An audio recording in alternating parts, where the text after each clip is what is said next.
გაატარეთ ხელიზაფხული ეგვიპტეში ინტერკონტინენტალთან ერთად. ხურგადა, ეგვიპტის ოაზისი. დაგვიკავშირდით. რეკონსტრუქციისა და განვითარების ევროპულმა ბანკმა საქართველოს შესახებ ახალი კვლევა გამოაქვეყნა. განვითარებადი ქვეყნების ცხოვრების კვლევა მიზნად ისახავს გაარკვიოს, თუ როგორ აისახება გარდამავალი პერიოდი პოლიტიკური რეფორმების, ეკონომიკისა და მომავლის მიმართ მოსახლეობის დამოკიდებულებაზე.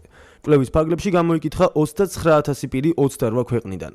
კვლევის თანახმად საქართველომ უმნიშვნელოვანეს წინსვლას მიაღწია საჯარო სექტორის მიერ მიწოდებული სერვისით კმაყოფილების მხრივ.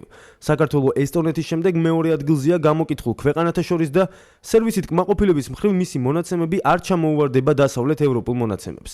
ოფიციალური დოკუმენტების სერვისით კმაყოფილება საქართველოში 92%-ს აღწევს, რაც დასავლეთ ევროპულ მონაცემებს 12%-ით აღემატება და ყველაზე მაღალია გამოკითხულ ქვეყნებს შორის. სამოქალაქო სასამართლოს სერვისით კმაყოფილება სხვა ტრანზიტულ ქვეყნებთან შედარებით დაბალია 36%. თუმცა ეს მაჩვენებელი 2006 წელთან შედარებით მნიშვნელოვნადაა გაზრდილი. ბოლო წლების განმავლობაში შეინიშნება ამ ინსტიტუციისადმი ნდობის ზრდა და ის დასავლეთ ევროპის მაჩვენებელთანაა მიახლოვებული. უპრეცედენტოდ მაღალია ასევე საპატრულო პოლიციის სერვისით კმაყოფილება.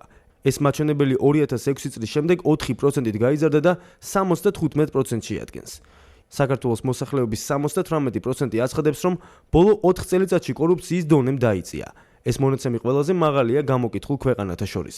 მომავლისადმი ოპტიმისტური განწყობა ბევრად აღემატება განვითარების პროცესში მყოფი სხვა ქვეყნების საშუალო მონაცემს. გამოკითხული მოსახლეობის 2/3-ის აზრით, ბავშვებს, რომლებიც ახლა დაიბადნენ, მშობლებზე ბევრად უკეთესი მომავალი ექნებათ. შუახნის რესპონდენტებსა და მაღალი სოციალურ-ეკონომიკური მდგომარეობის მქონე მოსახლეობაში კვლევის თანახმად შეიმჩნევა ოპტიმიზმის ზრდა 2006 წლის შემდეგ.